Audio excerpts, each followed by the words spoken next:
Hey everyone, welcome back. This is Austin Fuller and Grayson Fulbright on another episode of SDRescue, and we're really excited. I'm excited today. We got a really great email. This is right up Grayson's alley. So Grayson, why should the people listen today?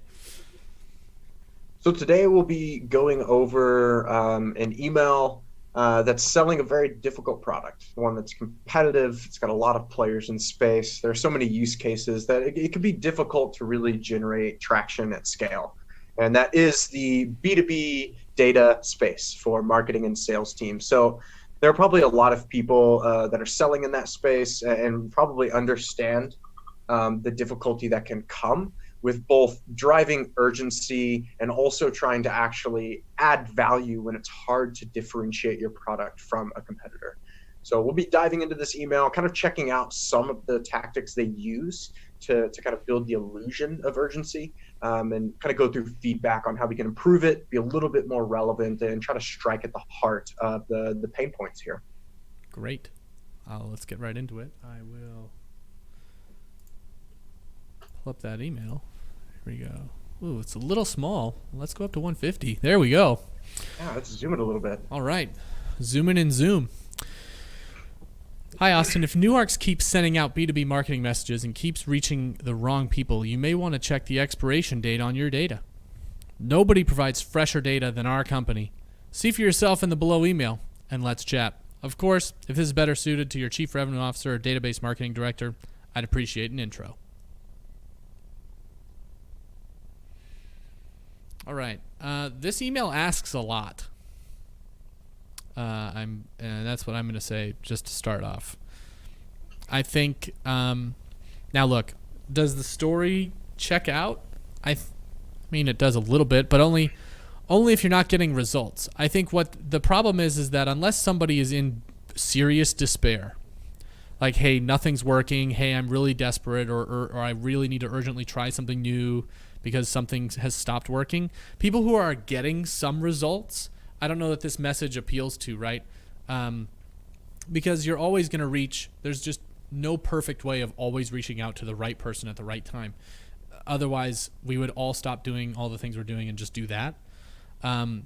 So I think the problem is it's a little too broad to the point where it's like, okay, I don't really believe that it's a problem, right? It's a problem that I know I have, but I'm willing to live with. Like, I'm willing to live with the amount of wrong people we reach because we're reaching enough of the right people. For the most part. I mean, if you absolutely are not getting results, then okay, maybe this applies. And then at the end, like, this is a really short email, which normally I'm a fan of. I actually did read this because of how short it was. But they ask a lot. I'm like, hey, can we, if this isn't really up your alley, can you introduce me to your boss? That's bold, dude. That's a lot. That's a lot to ask. And you haven't given me anything. Like, there's not a whole lot of give here. Database marketing director, we don't even have that at the company. So first off, you get a point docked because I'm like, you didn't even look to see if we had one of those, because we don't. Database marketing director, chief revenue officer, we do have one of those. So, but I know you don't know that we don't have one because you didn't look to see if we had a database marketing director. So right. I don't know. So that makes me question the validity of this whole email. I'm like, this is just a mass email. Yeah, I want to start backwards and kind of start at the end here and say that kind of regardless of what was sent here, even if it was a great message that was, 100% going to land and resonate with someone, you got to be careful on what you do as the guide for a buyer. You're in an email or in a cold call or in a direct message on social, you are starting a conversation that you want to start. Like, sometimes you'll get buyers coming inbound, submitting forms, etc. But especially when you're sending out emails, it's generally either cold or trying to hit someone up that's already in your CRM to try to get a meeting with them. And so when you're doing that, you need to be very concise about what you want them to do. And so to kind of walk through the end of this email, he basically, or the person basically asks, A, for the recipient to read the last email they sent. B, they want them to chat. What that really means is kind of open to interpretation. And then, like, C, if neither of those, he's basically saying, if this isn't relevant to you and if you won't do these two things, then I want you to go use your social capital to intro me to some people that can actually gain traction. I think So to kind of start there, you're asking too many things, and I think also you're not being very conscientious. Very hard to say for me. You're not really considering the time that the buyer is going to take in this email. Someone has to sit and think about what to do with this email. Do I go and see for myself? Is it even worth just saying, sure, let's chat? Like, is this actually something worth my CRO's time, or do I even have a database marketing director? So I would say the first tip is like, be clear. You like this person could have just ended the email on nobody provides fresher data than our brand. Can I show you? Done. Like a couple words, it gets straight to the point, and it opens up avenues for so many different types of buyers to respond. So that'd be my first point of feedback. To kind of move up to the bulk of the email, as short as this is, I would say this is a classic problem of someone trying to be lazy with assumptions and leverage assumptions to build and drive urgency. So a very common format for cold emails or sales emails in general is when you're trying to basically find the right person at the right time to raise their hand, it'll be something along the lines of, hey, if company X, then Y. And that's what they tried to do here. But it doesn't look like they put the time in really to understand the actual problem. It's more of a shot in the dark where it's like, hey, some of our customers have really, really bad data when they come to us. So we're just going to send an email to everyone to see who might agree that they have bad data. And I would say, like, it's instead of doing that, where it's kind of like putting a fish in the water, or sorry, a hook in the water to try to see who will bite, share the story, tell a story, paint a picture that they can actually cling to, rather than being a random person that's just like, hey, you don't know me, I don't know you, but if this thing is happening at your company, I solve all problems. That's a little abrupt, a little bit presumptuous, and like Austin said, it can also kind of damage your clout a little bit when you're coming off so just presumptuous, like their time is malleable. Well, the other thing is, so you said, hey, you know me, you don't know me, I don't know you. This person says, I do know you if Newarks keeps doing this.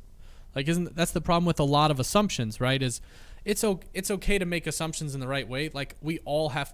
I don't think there's anybody out there that's going to tell you or coach you and say, hey, you should know everything about this account before you email them. It's just not there. No matter how good your data is, you can't know every single thing that's happening in that company all the time. It's just not convenient. It's not feasible. But the problem with certain assumptions, especially ones like this, is that they're telling me what my problem is. Right? If Newarks keeps doing this, how do you know I'm doing that? Right? I would argue if your company keeps sending out B2B marketing messages and reaching the wrong people, because that's what your email did, why would I buy from you? You have the problem that you're trying to solve. Right? That would be like me as a mechanic having a broken car and saying, hey, I'll fix your transmission, and your transmission doesn't work. You're saying, I don't know, we don't fix transmissions here, but I'll fix yours. This is the biggest slap in the face email ever if you stop to think about it. Hey, do you send out irrelevant B2B marketing messages? Well, we're sending you one. Yeah, I think you make a good point there on the fact that, like, what happens if someone doesn't agree, or if someone wants to challenge this claim that this person has made. I touch on this a lot in past episodes about kind of maximizing the number of positive outcomes that takes place with cold prospecting, and kind of the point of that is not every action is worthless. People reading an email is a step. People responding with an objection is a step. And so you need to keep that in mind when you're writing these emails, because this one right here is designed really to just kind of like cut off everything else, laser focus on this like one specific type of buyer in this one specific type of situation, and hoping that the timing is panning out. That it's gonna drive a lot of people to either ignore you or like lose trust in you, because you're making claims and putting them in a position to where they're having to either like ignore it, push back on a stranger, or try to prove themselves to a stranger. And all that does is cause conflict. Kind of going back to my original feedback, if you paint a story that shows the problem without directly claiming that it's you, it's your company, it's your issues, it's your mistakes. If you just paint a picture, people will get the message and understand the things that they need to understand and gain a sense of urgency without you having to directly make an assumption that puts that account at risk.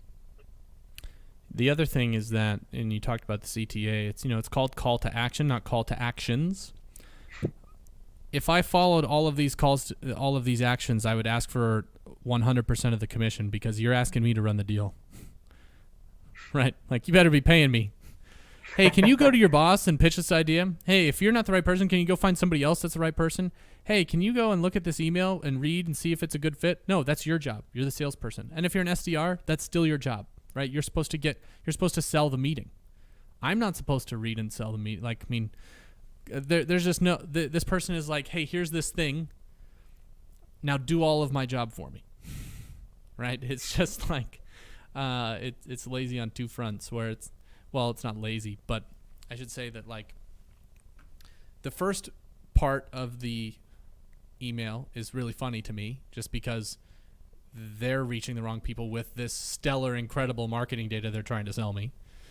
So they commit the one that if you can't be the problem that you're trying to solve, right? Don't embody the problem you're trying to solve. That's my first piece of advice. And my second piece, and your other advice was spot on. Like, have a clear pathway to action, because if there's multiple paths, they won't take any of them. If there's one, they're much more likely to take that one path. They still might not take it, right? Like, let's face it. If there was a brilliant way to write a call to action that made 80% of the people take the action every time, then we would just do that way. But you're not doing yourself any favors by making multiple calls to action in your call to action, multiple actions in your CTA. And if you do it strategically, like, have a reason for why you're offering different choices. Yeah. So we've done this a couple times where we've offered content or an alternative, or we've offered an action and then or content, right? But yes, so there is a right and proper way to do multiple things. It just has to be done. But remember, the rest of the email set up that content to be valuable, right? Exactly. That alternate action was put into context with the email. So and I'm just saying, this email just doesn't have any context for any of the actions. It just says, hey, you have the same problem we have, apparently. Can you go and find me all of the people that would be interested in hearing about it? It's just, I don't know. To me, as a leader, I go, it's asking a ton. I just don't know that anybody does this. If they do, I feel bad. Yeah. I mean, I will say this to kind of end it. This email wouldn't be as bad if they simply put something in front of these two lines to add a little bit of context about, hey, here's why I'm relevant. Here's why the problem I'm reaching out about is relevant. Here's why you should keep reading. I think if there's a little bit of either an intro or some sort of primer to get the recipient thinking about data quality and thinking about their marketing, I think it would work a lot effectively, or a lot more effectively. Even if they didn't change anything else, simply having a little bit of context there, I think, would help position the seller as an actual authority rather than just a random potential troll trying to, like, make claims or criticisms against their role in their job. Yeah, I think there's a story there. I agree with you. Like, there's a story around data and the data quality that you have.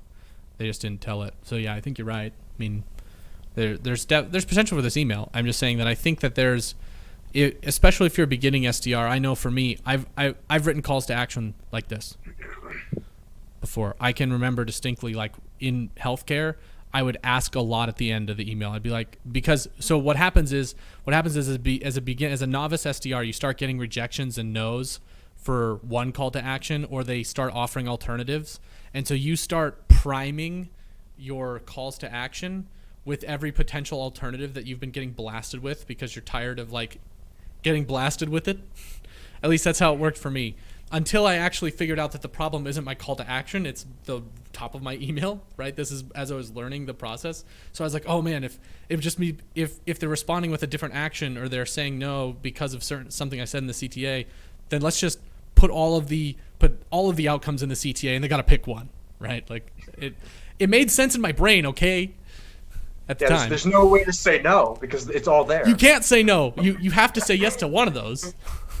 So I have seen this before, and I've seen it in myself. So, I mean, I know where they're going. I know why that. I kind of understand. I can empathize with the thought of why it's put there. And I bet, especially in this vertical, I bet they get no a lot. So the more apt, and some industries are much more apt to reject people doing cold outreach than others. Some people are more open to having conversations, just depends. In really competitive spaces like this, it's an easy temptation to fall into if you're a beginner. Should we go to the rewrite? Let's go to the rewrite. Let's do it. All right. You want to read it? Yeah, I can read it. Hi, Austin. Reps spend nearly 40% of their time looking for new buyers, even though 42% feel they don't have the right info to make new sales conversations successful. I've seen hundreds of sales and marketing teams build great outbound programs, yet still struggle to generate results because of bad, incomplete, or out-of-date data. Rather than talking with the wrong people, correcting data errors, or endlessly updating CRMs, sales teams at companies like this one use our company to get instant access to regularly updated sales data. Is NewArcs open to evaluating new data sources? What do you think? Excellent.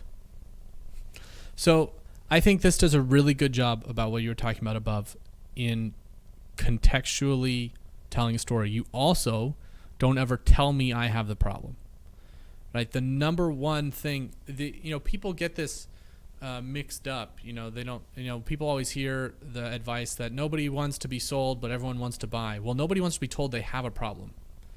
Everyone wants to be the discoverer of the problem. They want to point the finger. They don't have the finger pointed at them. And that works the same way in outbound as it does discovery when you're actually in a deal, right? Your job is to help somebody discover for themselves they have a problem. Me telling you that you have a problem doesn't work. Telling a story about, hey, here's a stat about reps globally. That may apply to you, it may not. But again, if I look at it and say 40% of their time looking for new buyers, if I go, okay, some companies might go, oh yeah, for us it's 60%. It might be higher. So now I've kind of already bought myself into it because the 40% of time looking for new buyers sets up why the 42% don't feel like they have the right info, right? So what you're saying is you're setting your sales team up you're not setting your sales team up for success in doing a job that they're probably allocating most of their time. Well, if you're as me as a sales leader, if you're having your reps spend most of their time doing this activity, shouldn't you set them up for success as best you can? And that's kind of what the rest of the story will tell. So I think just that one change alone, you've provided me value and information and education. You've at least given me an opportunity to rethink how I do business. Whether I choose to or not, up to me. But now I'm at least thinking about it. And I think that's where SDRs miss the mark, is they're told sell the meeting. Sell the meeting. Tell them why they should come and give you 15 minutes. No. How you sell the meeting is get me to rethink what I'm currently doing so that what you're talking about, how I could potentially change, seems like it's worth my time to spend meeting with you. Yeah, exactly. And that was my whole kind of goal here with this rewrite, was to show that even in an industry like sales data and data providers, where it's generally like not loyal customers, fast sales cycles, generally not large deal values. They have weird cycles, buying cycles, depending on the team, depending on the season, depending on how their industry's going. It's really tough to sell in here. It's also really tough to get attention. But one thing that works across all industries when it comes to sales is sharing relevant information that buyers will find valuable. Because even if, I mean, this isn't the best idea because your goal is to get responses and conversations, but like theoretically, I could have just sent that first line and introed myself, and someone probably would have gained trust for me and respected me a little bit more because I'm teaching them information that, like Austin says, it either influences their existing thinking or it catalyzes them to rethink their situation. And so, like, don't underestimate the value of just sharing information that's already out there. There's a reason why when you like look at blog posts to look up stats on X, Y, or Z, you'll see the same stat in 90 blog posts. It's because, like, bro, like, some people just don't know. Some people aren't aware of what's going on out there. And so even if someone knows all of this data, I might send to a recipient that knows exactly where I got this study. Who cares? Even in that scenario, I'm building authority and I'm building clout, because now I'm showing, hey, I'm not just here to take your time. I'm taking my time already to make sure that you are as best prepared as you can be for your role. And that was kind of the approach I took with this email. And what I did is I used this story about a stat to then tell a story from my perspective as a seller. If you noticed, I highlighted the seen hundreds of marketing and sales teams as something that's a value exchange, because, hey, I haven't even asked for their time yet, and they already know that I've talked to hundreds of people that are potentially like them. That is something worth seeking. Even if you don't purchase anything, that is valuable insight.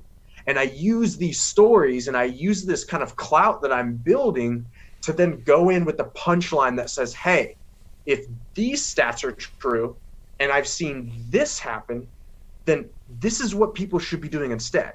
Not you, as in you and your mistakes and your company. I'm not directing it at them, but I'm saying, hey, if this is true and this problem exists, here are how people are fixing it. And then I ask them if they want to open up to a conversation. I don't make assumptions. I don't try to drive in fake urgency. I simply explain the problem in a way that if someone is in the right like state of mind, if someone is experiencing a specific pain point, it should build urgency on its own without me wanting to, without me trying to. Urgency is built through people who realize that change needs to happen. And so that's not through making accusations. It's through painting a picture that changes the way that you think.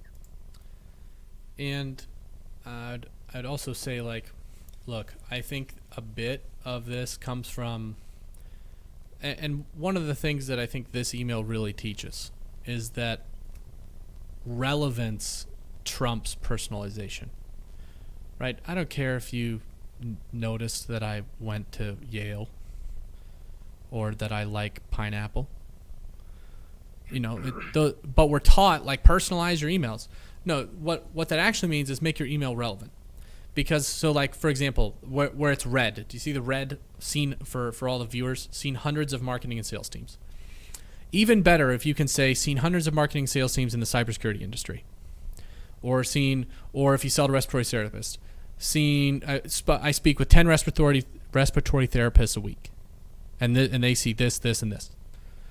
Right? Now you're getting, the reason that red works is because it's relevant. Like, the stats are good. The stats set good context. And then, by the way, I have a very specific, relevant piece of information that is personalized to you because because you look like and are in the same situation as all of these other people that I've talked to. So, I mean, I think that's when people start to see more. That's when you start to have a lot more persuasion and weight behind your words. I mean, I really think social proof is powerful when it's executed correctly, because social proof drives relevance of the data and insights that you share. Like, it provides the weight of your behind your perspective. Because here's the thing, as emergency, so here's why trade shows and professional associations are so, great, and why so many professionals like them, is because it's one of the few chances they actually get to step outside of their job, right? If you're an emergency room physician, how often are you chatting it up with other ER physicians and talking about best practices and other things about how to become a better emergency room physician? You're not. But if you're a salesperson or an SDR, you probably talk to more and you sell to emergency room physicians, you probably talk to more ER physicians than the ER physician you're selling to. And this goes for every company. And so what Grayson's done here is you can find really relevant stories to your buyer. You just have to tell them. And so if you can get out of the whole, like, So this is performance sales. Like this right here is let's send something out and get as many people that will respond, like performance. How many meetings can we get off of this email? The difference here between between that and what Grayson's written is that this is real thought leadership, really relevant content. How can you get someone to rethink how they're doing business? And that's how you're going to win in 2021 as an SDR. You've got to make the shift. It's not 2004 predictable revenue model anymore. Like the whole the whole system of the SDR being an appointment setter is over. Like you've got to provide, if you're going to be a human behind a phone sending emails and making calls, behind a desk making calls and sending emails, you've got to become much more relevant and recognize the value that you do have as an SDR or an AE in that you talk to the market, or you should be at least, more than your market is talking to itself, right? They just aren't, especially now that the trade shows and stuff aren't happening. Like you have even more of an edge. So be like Grayson. Yeah, I really agree that the industry as a whole for sales development is really shifting away from this idea that like the meeting is the outcome, and more so realizing that the meeting is just an event within a sales process that a buyer is engaging with. And I think what a lot of people are realizing is like, you can get as many meetings as you want, I guess, but that doesn't make them valuable, and that doesn't really even guarantee that they'll show up if you don't take the right steps to get someone to actually willingly go through the process with your company. My favorite way to frame it is actually from Chris Beal, who's the CEO of Connect and Sell. And his pitch is that the job of an SDR is simply to pave a market with trust, so that every touch, every interaction that you have with the people that you want to be your customers, it's a positive interaction that helps drive the relationship forward. You might not get a meeting on the first call. You might not get a response after the sixth touch. But if you focus on just building trust in everything that you do and trying to be an authority in your space, the meeting will come. But the buyers have to engage with you in the first place for anything else productive to take place. So I definitely agree there. And to kind of recap this email, I would really challenge everyone who's writing emails to just talk about the stories that you probably already get and already have in your CRM. I used to do this a lot whenever I was either building like multi-step or kind of like segmented sequences for a campaign, or if I was just doing manual one-on-one prospecting for like an account-based sales thing I would do. I would always try to just brainstorm as many different situations, things that my buyers might worry about, things that they've probably run into, even simple things like what do you know they'll agree with? What do you know they'll resonate with? Because it's kind of like building a rap. Like no one just gets on a mic and can just like make a triple entendre out of thin air with everything perfectly rhyming and sounding like an angel. No. Usually what real rappers do when they're making these tracks is they have dictionaries, they have notebooks on notebooks on notebooks filled with words and phrases and like thought processes that are about a specific topic. And I would say it's the same thing applies here in cold email. Get your thoughts out there, get everything out there that you know, because your insights are unique as an SDR. And then simply pick and choose and figure out how to test this idea or these messaging ideas that you have, and you'll find a few that stick. I would say that's much more productive than simply setting a sequence, turning it on, and forgetting about it. So SDRescue Mixtape Volume 1 coming soon by Grayson Fulbright. just wanna drop that shameless plug in there. So I agree with all your points. I think this is a really good place to stop. We've really nailed that relevance point and sharing insights and data. If you're not doing this as an SDR, then find some good data. Start sharing insights. If you don't have a perspective, talk to a couple customers. Ask them why they bought, and then form an opinion and a perspective and start sharing it. That's what I would do. Exactly.